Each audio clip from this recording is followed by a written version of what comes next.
اے گلگت بلتستان کی بنجر زمین، کیا تجھ پر ترقی کا سورج طلوع ہوگا؟ کیا اس کی کرنیں تجھ پر بکھر کر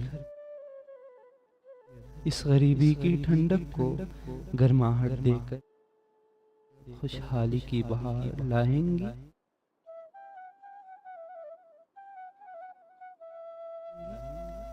یا پھر اسی طرح نوالے کی محتاجی میں پہلے والے چل بسے ہیں، ہم بھی مر جائیں گے، ہمارے آنے والے بھی مر جائیں گے، کیا پتہ۔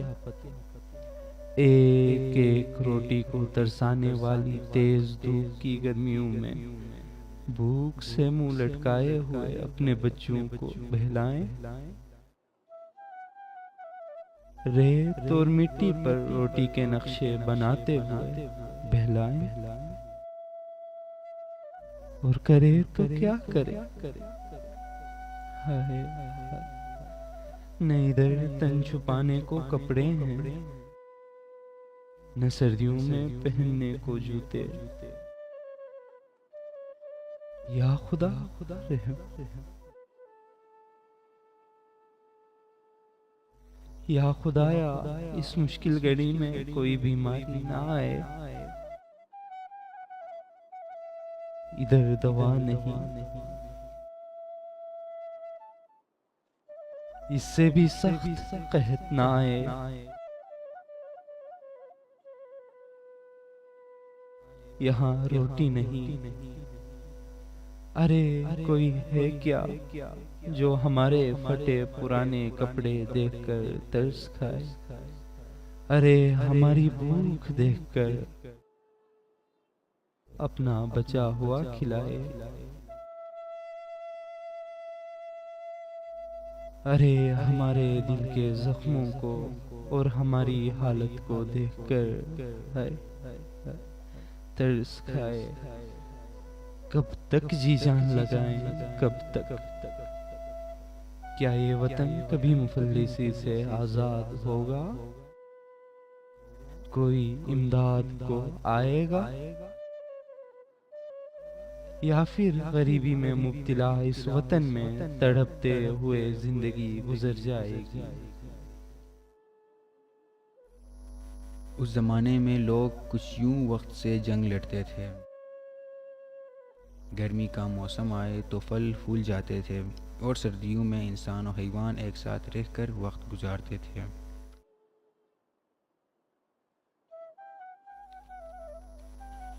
کہیں کسی رشتہ دار کی شادی بیاہ ہوئی تو کچھ ملا تو کھا لیا، نہیں تو چپ چاپ بیٹھے رہے۔ کسی شادی سے کوئی نیاز آتا تو لاکھ بار شکر بجا لاتے اور کھا لیا کرتے۔ ایسے ہی وقت میں ایک مقامی بندہ گھر کی تعمیر نو کرتا ہے اور دعوت بقا کی مجلس کا اہتمام کرتا ہے۔ ارد گرد کے مومنین، اس کے رشتہ دار اور ہمسائے مل کر مجلس کرتے ہیں، اپنی حیثیت کے مطابق صاحب خانہ نیاز پیش کرتا ہے اور اس کے بعد ذکر کی مجلس شروع ہوتی ہے۔ مجلس میں ایک خوش آواز خلیفہ ایسا کہتا ہے: مومنین و مومنات، امام زمان کے ایک روحانی فرزند نے اپنے آقائے دو جہاں کو بصورت باطن اپنے غریب خانہ میں خلوص و عاجزی کے ساتھ مہمان بنانے کا شرف حاصل کیا ہے، اور آپ تمام حضرات نے آج کے اس مجلس کو اپنے وجود سے منور کر دیا ہے۔ اس مجلس کے فیوز و برکات سے فیضیاب ہونے کے لیے آئیے ہم سب مل کر اس خوبصورت قصیدہ سے اپنے روحوں کو تازگی بخشتے ہیں۔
کہ ہر بادشاہ کے پاس کوئی نہ کوئی خزانہ و دفینہ موجود ہوتا ہے، پس دین کے بادشاہ حضرت محمد مصطفیٰ صلی اللہ علیہ وسلم کے پاس قرآن پاک ہی خزانہ و دفینہ ہے۔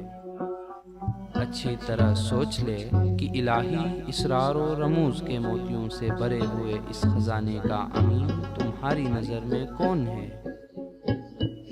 تو بس سمجھ لینا کہ محمد کی آل ہی اس خزانے یعنی قرآن پاک اور اسلام کی وارث ہے۔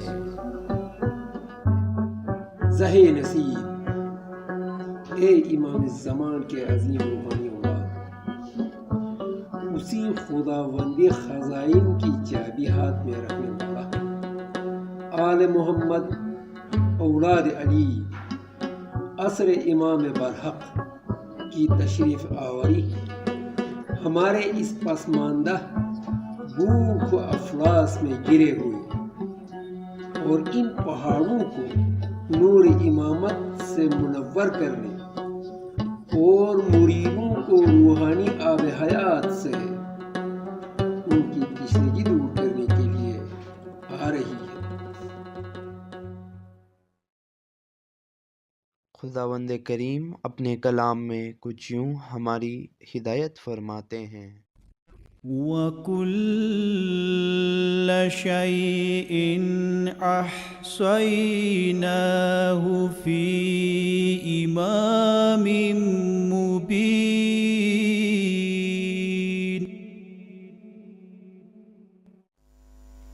کچھ اسی طرح جگہ جگہ محفلوں میں اپنے مریدوں کو دیدار کی تمنا میں روتا دیکھ کر وقت اور زمانے کے امام علیہ السلام خداوند کریم کے آخری پیغام اور عالمین کے لیے رحمت بنا کر بھیجے گئے نبی حضرت محمد صلی اللہ علیہ وآلہ وسلم اور ان کی آل کا نور ہمارے افتادہ وطن کی طرف آنے کا ایک مقدس پیغام آ جاتا ہے۔ اس خبر کی جماعت میں اعلان ہوتے ہی تمام آنکھیں خوشی سے نم ہو جاتی ہیں۔ 1960 کا مبارک سال ہے اور جاڑے کا موسم۔ تشریف آوری کی خبر سن کر کس کو پیٹ کی فکر اور کس کو ٹھنڈ کی خبر۔ امام زمان کی تشریف آوری کی تیاریاں شروع ہو گئی ہیں۔ ایک عجیب سی نورانی بہار آئی ہے اور نہ صرف گلگت کے لوگ بلکہ زمین و پہاڑ بھی جگمگانے لگے اور امام کی قدم بوسی کے منتظر تھے۔ اتنے میں خبر آئی کہ امام علیہ السلام گلگت پہنچنے والے ہیں۔ والی ہند ضمیر محمد جمال خان اور ان کے اکابرین مولائے پاک کو خوش آمدید کہنے گلگت روانہ ہو گئے۔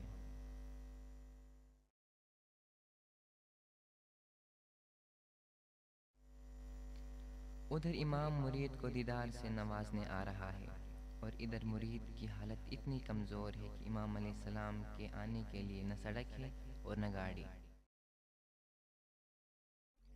ہنزا کے دولت مند ٹھیکیدار بیرنو نیت باندھ کر پنڈی سے نئی گاڑی خرید کر جہاز میں بک کرا کے گلگت لاتا ہے۔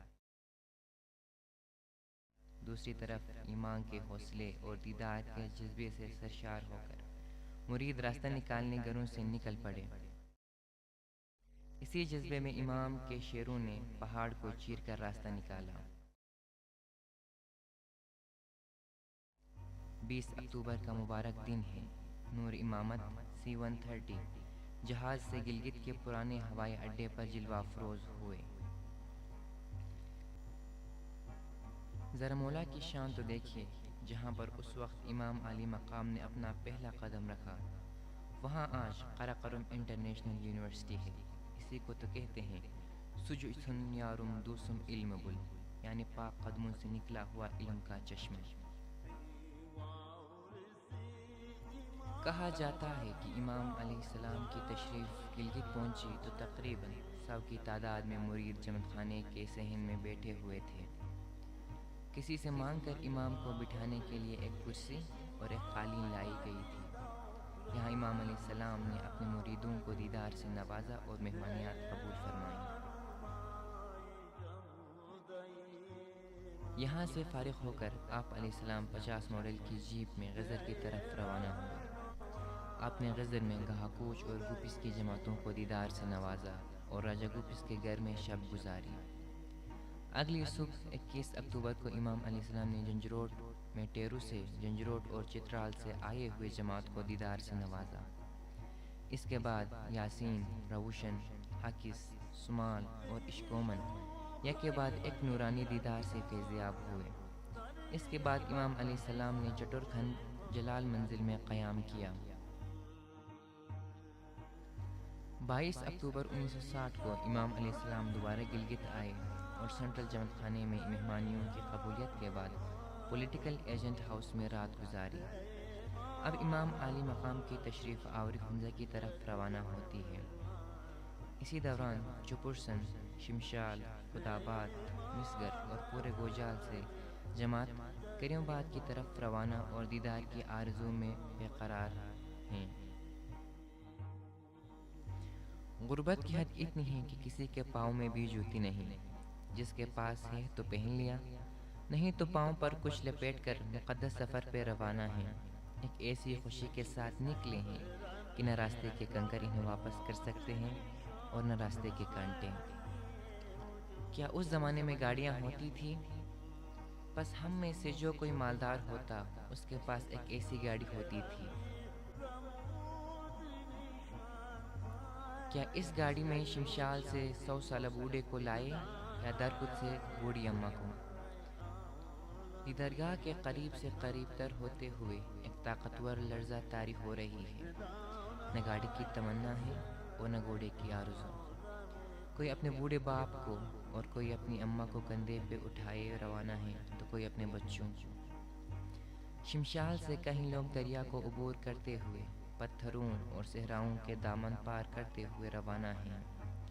ان کے ساتھ بوڑھے ہیں، معذور ہیں، بیمار بھی اور بچے بھی ہیں۔ حمزہ کے بڑے قلعے بلتت اور التت کی جماعتیں گوجال سے آئے ہوئے مریدوں کو بٹھانے اور خوش آمدید کرنے میں مصروف ہیں۔ امام علیہ السلام نے 23 اکتوبر کی صبح حمزہ آتے وقت پرانے ہوائی اڈے میں دنیور، سلطان آباد اور اوش کنداز کی جماعتوں کو دیدار سے نوازا۔ راستے میں 9 مل کی جماعت کو بھی دیدار نصیب ہوا۔ ایک ہی گاڑی میں امام آگے کے سیٹ پر، میر محمد جمال خان اور پولیٹیکل ایجنٹ پیچھے کی سیٹ پر ہیں۔ اترائی، چڑھائی اور اس دشوار راستے پر بے فکر گاڑی چلاتا دیکھ کر امام نے دریافت کیا، میر صاحب، میرے اس روحانی فرزند سے ذرا پوچھے، اس خطرناک راستے پہ اسے ڈر نہیں لگتا؟ میر کے پوچھنے پر ڈرائیور اشکبار آنکھوں کے ساتھ کہنے لگا، نذیر، میری روح فدا، میرے دنیا اور آخرت کے روحانی باپ میرے ساتھ بیٹھے ہیں تو کیا غم۔ جیسے ہی اس کا جواب مولا کو بتایا جاتا ہے تو امام علیہ السلام ڈرائیور کی طرف ہو کے مسکرانے لگتے ہیں۔ جب امام علیہ السلام پہنچے تو نگر کے میر شوکت علی خان، وزیر ظفر اور نگر کے اکابرین و عمائدین امام علیہ السلام کو خیر مقدم کہنے آئے ہوئے تھے۔ وہاں امام کی آمد کی مناسبت سے معرکہ منعقد تھا اور ان کی تشریف آوری پر لوگوں نے خوشی کا اظہار کیا۔ امام علیہ السلام نے بھی ان کا شکر ادا کیا اور دعا و برکات دیتے ہوئے وہاں سے روانہ ہوئے۔ نیلت میں سیلاب کی وجہ سے پل بہہ گیا تھا۔ حمزہ کے طاقتور رضاکاروں نے امام علیہ السلام کی گاڑی کو گراری میں بٹھا کر کھینچتے ہوئے اس پار حمزہ میں نکال دیا۔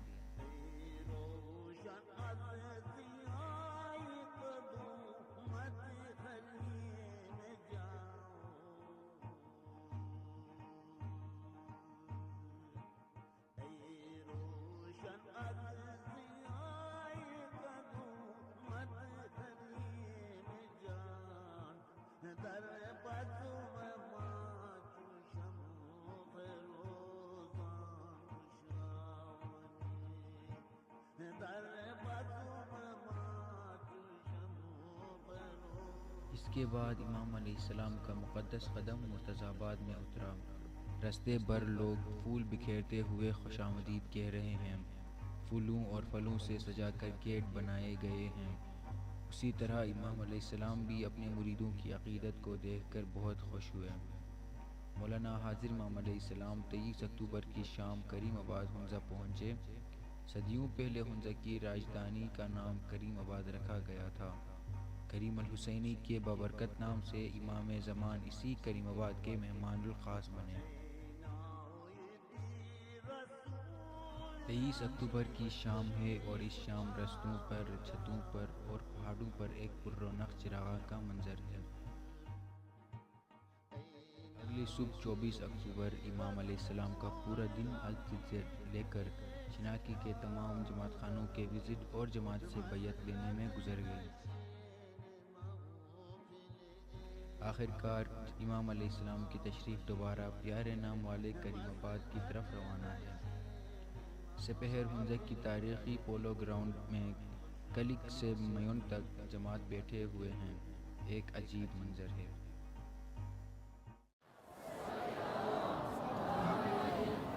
آئیے اے ہمارے روحانی باپ، ہماری اس غریبی کو دیکھیے۔ ایک دفعہ ہمارے اس دور افتادہ وطن میں جلوہ افروز ہو جا، ہم سے باخبر ہو جا۔ ایک بار آ کے ہمارے ہاتھ کو تھام لے، ہماری پکار سن لے۔ آپ اس غریب جماعت پر ترس کھا کر آ گئے۔ اے میرے محبوب، سچ میں آئے ہو کہ یہ خواب ہے؟ آئے ہو تو بھی اس ملاقات کے لیے؟ ہائے، ہمارے دلوں کو دلاسا دے میرے مالک۔ آئیے اے ہمارے روحانی باپ، ایک دفعہ اپنی نورانی آواز سنائیے۔ کاش کہ تیرے فرمان کو سن کر ہمارا سویا ہوا وقت جاگ جائے۔ To all my spiritual children of Hunza and all those who have come from outside, to each and every one of you individually, I give my warmest, my most affectionate, and my best loving blessings. Kanavadan, Kanavadan, Kanavadan. اس وقت کریم آباد میں دربار عام ہوا۔ میر حنزہ نے سپاس نامہ پیش کیا اور عرض کیا کہ آج کا دن حنزہ کی جماعت کے لیے حج اکبر دن اور رات شب برات سے کم نہیں۔ آج میرے آبا و اجداد عالم بالا میں اس منظر کو دیکھ کر خوشیوں سے پھولا نہیں سما سکیں گے کہ میری راجدھانی کا نام انہوں نے کریم آباد رکھا تھا۔ آج کریم الحسینی کے نام کے ساتھ آپ اس راجدھانی کے خاص الخاص مہمان بن کر میرے اجداد کے عقیدت پر مہر تصدیق ثبت کر دی ہے۔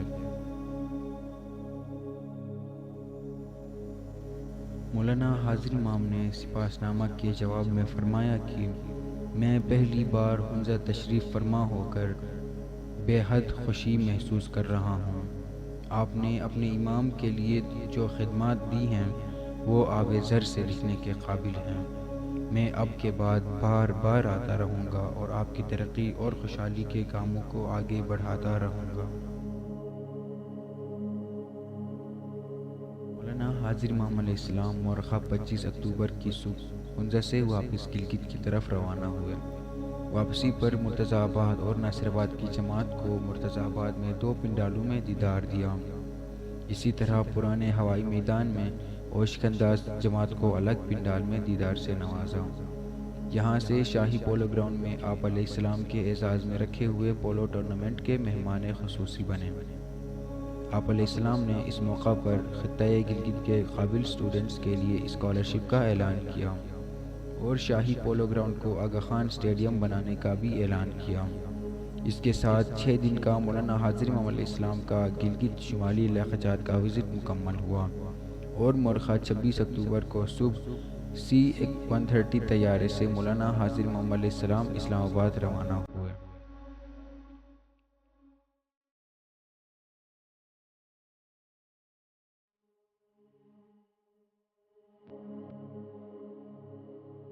ہمارے عظیم پیر ناصر خسرو امام علیہ السلام کے دیدار کو کچھ اس طرح بیان فرماتے ہیں: بر جان من چو نور امامی زمان بتافت، لیل السرار بودم و شمس الضحی شدم. جب میری روح پر امام کی نورانی روشنی پڑی تو میں چمکدار سورج بن گیا، جبکہ اس سے پہلے میں ایک تاریک رات کی مانند تھا. سچ میں 1960 کے بعد لاتعداد رحمتیں ہوتی گئیں. گلگت کے لوگ جو اس علاقے تک ہی محدود تھے وہ پھیلنے لگے، پانی نہ ملنے والی صحرا میں سرسبز و شاداب ہو گئے، شہروں میں جانے لگے. اس کے بعد امریکہ، برطانیہ اور فرانس جیسے ترقی یافتہ ممالک کو پہنچے. مٹی پہ پڑھنے والوں کے لیے آغا خان سکولز بنے، آکسفورڈ اور ہارورڈ کو پہنچے. ڈاکٹرز، انجینئرز اور سائنسدان بنے. تاریک وطن میں بجلی آ گئی، افتادہ علاقے میں کیکیچ آ گیا، دوا نہ ملنے والوں کے لیے ہسپتال بنے. گوبر چنوانے والی لڑکیاں ڈاکٹر اور آفیسر بننے لگی. کندھے پہ گھاس اٹھانے والا جوان کندھے میں لیپ ٹاپ لٹکائے پروفیسر بن گیا، اور اس سے بھی زیادہ بڑھنے لگے. لیکن ہم تو جلد ہی بھول گئے. کیا دوبارہ اپنے ماضی میں جھانکیں؟ مگر دونوں کو ساتھ ساتھ دیکھتے ہیں. اب یہاں دیکھیں، پہلے کے نوجوان، آج کے نوجوان، پہلے کی لڑکیاں، آج کی لڑکیاں، پہلے کے جوان، آج کے جوان، پہلے کا گھر، آج کی کوٹھی، پہلے کی گاڑی، آج کی فراری، پہلے کا کپڑا، آج کا چوغا. دینداروں، یہ نہیں بھولنا، ترس کھانے والا روحانی باپ خود چل کر آ کے معرکے میں تمہیں بٹھا کے اپنے دعاؤں برکات سے فیضیاب کر کے مشکلات آسان کر کے گیا ہے. اگر ان تمام چیزوں، نعمتوں اور رحمتوں کو ایک طرف کر کے پھر بھی خود کو آج پریشان کیے ہوئے ہو تو یہ سن لو. When you are in difficulty in a worldly way for time or work, take your tasbih. Take your tasbih. Call Ya Allah, Ya Muhammad, Ya Ali. Call the tasbih, because that in its own way is a prayer at that time. بس امام کے مبارک زبان سے تسبیح کو سن لیا، اس سے بڑھ کر تمہیں اور کیا چاہیے؟ پروردگار ہم سب کا حامی و ناصر رہے. آمین.